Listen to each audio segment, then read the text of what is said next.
Adolf Hitler escribió en Mi lucha: toda la propaganda debe de ser tan popular y estar en un nivel intelectual tal que el más estúpido de aquellos hacia los que es dirigida la puede entender. La gente puede ser conducida a percibir el paraíso como si fuera el infierno o viceversa, a considerar el tipo de vida más decadente como si fuera el paraíso. Así que todo es un juego mental, lo mismo que es problema, reacción, solución. Y ahora hay otra versión que se llama problema inexistente, reacción, solución. Armas de destrucción masiva en Irak. Ya ni siquiera necesitas un problema real, solo la percepción de uno para justificar la acción que se toma. Y si os fijáis, ellos han estado presionando durante muchos años intentando manufacturar un problema con Irán para poder ofrecer su solución. Este de aquí es Donald Rumsfeld, el secretario de Defensa en Estados Unidos cuando se lanzó la guerra contra el terrorismo que condujo a la guerra contra Irak. Pero en el 83 él fue a visitar a Saddam Hussein de parte de la administración Reagan-Bush para cerrar un acuerdo de venta de armas biológicas con Irak. Las mismas armas que más tarde fueron usadas contra los kurdos. Esto se hizo público más tarde en documentos gubernamentales que salieron en el 2002.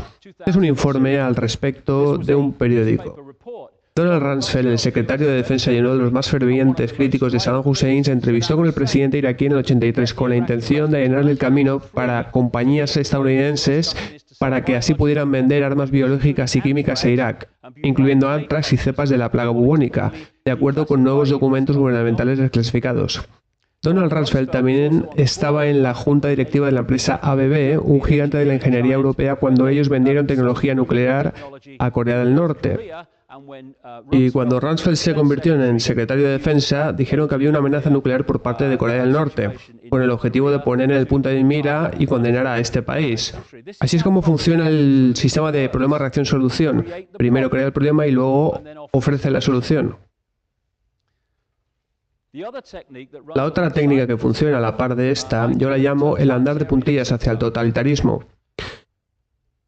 Y funciona así, sabes que desde el principio tienes que ir de la fase A a la Z, pero sabes que si vas de un punto a otro en saltos demasiado grandes, la gente va a notar un cambio brusco y van a decir ¿qué está pasando? Y la razón es porque el cambio es demasiado claro y brusco. Así que lo que haces con esta técnica es ir avanzando en pequeños pasos de puntillas, solo lo suficientemente grandes como para no ser prácticamente percibidos. Lo fundamental es que esos pasos sean percibidos por la gente como inconexos entre sí.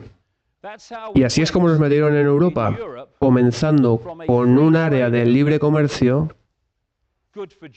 Es bueno para el paro, nada de lo que preocuparse, hasta lo que se ha convertido ahora un superestado centralizado y aún no han acabado de construirlo. Y todo esto mediante la técnica del andar de puntillas. Y de esta manera vemos cada día pequeños cambios en la legislación. Día tras día nos acercamos más a la sociedad orwelliana de 1984, con la excepción de que desde el 11S parece que más bien estamos en el sprint hacia el totalitarismo. Mucha gente me ha dicho a través de todos estos años todo esto de la teoría del Estado totalitario centralizado no son más que patrañas. Y entonces veo que esa misma gente va a manifestaciones pidiendo que se pare la globalización. Pero, ¿qué es la globalización? Es la cara pública de la misma agenda sobre la que he estado hablando durante 20 años. La agenda de ir centralizando el poder a un nivel global en cada área de nuestras vidas. Y conozco algunas personas a las cuales les deseo la mejor suerte del mundo y ellas llegan al nivel de aceptar que existen corporaciones transnacionales y me dicen, esa es la razón para la globalización, la avaricia de las transnacionales. Estas personas creen que las transnacionales son las que están detrás de todo, pero es que existe otro escalón más alto. Cuando te das cuenta que a través de la estructura de pirámides que contiene pirámides, las corporaciones transnacionales a fin de cuentas están controladas por la misma gente y solo son diferentes máscaras sobre las mismas caras de nuevo. Las corporaciones transnacionales no son el motor de la globalización, solo son el vehículo que les lleva hasta ese fin. Y en todas las áreas de nuestras vidas, ahora mismo, mira, yo viajo mucho, incluso lo notas en la configuración física de los países. Yo estuve en Japón hace poco. Incluso ahora la misma configuración visual de los países empieza a tener el mismo aspecto por todo el mundo. Así que cuando vemos estas protestas sobre la banca mundial y sobre el Fondo Monetario Internacional y todo el desastre que ha creado la Organización Mundial del Comercio, lo que tenemos que entender es que esto es parte de una agenda coordinada para la centralización del poder a una escala mucho más grande de lo que ha sido mostrada públicamente. Y lo ves claro una vez empiezas a atar cabos. Y la cosa está en que cuando te quitas de en medio a una entidad llamada país, llámala como quieras, cuando le quitas a los países su habilidad de tomar propias decisiones y de ser autosuficientes, simplemente has creado el fin de la libertad para ese país o ese área o como quieras llamarlo. Si tomas como ejemplo a Gran Bretaña, es que ya ni siquiera podemos toser sin tener que pedirle permiso a la Unión Europea. Y por culpa de la Organización Mundial del Comercio, los países ya ni siquiera pueden defender sus propias economías de los peligros de otras economías mundiales. Y esto no es por accidente, sino que ha sido diseñado, porque cuando le quitas la habilidad a la gente de tomar sus propias decisiones en sus propios países, comunidades, como lo quieres llamarlo, les estás haciendo dependientes de un sistema global sobre el cual no tienen ningún tipo de control. Ahí está la clave. ¿Y quién controla el sistema global? A fin de cuentas, son un número increíblemente reducido de personas.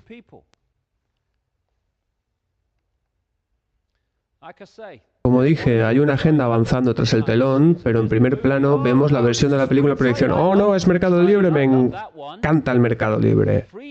Mercado Libre es la libertad de explotar a la gente más pobre del planeta para poder fabricar sus productos por unos pocos céntimos y entonces transportarlos hasta la otra parte del mundo con cuantas menos barreras de aranceles mejor, porque a fin de cuentas es Mercado Libre y entonces venderlo al precio más alto que puedas. Pero no es Mercado Libre, es la libertad para explotar. Mercado Libre es un término sacado de la neolengua orwelliana para ocultarnos lo que realmente significa. Os daré un ejemplo de cómo estas cosas se planean con años de antelación y no se trata de algo accidental.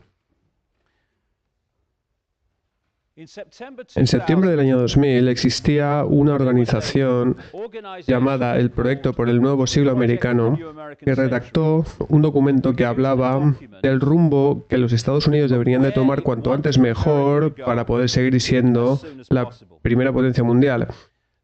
Esto es anterior a la administración de George W. Bush, es de 2 o 3 meses antes de que ellos ganaran las elecciones.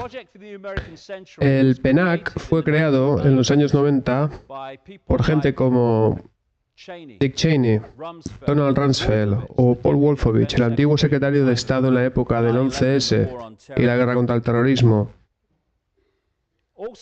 También entre otros componentes de esta organización están aquellos que más tarde fueron llamados neoconservadores durante la administración de Bush.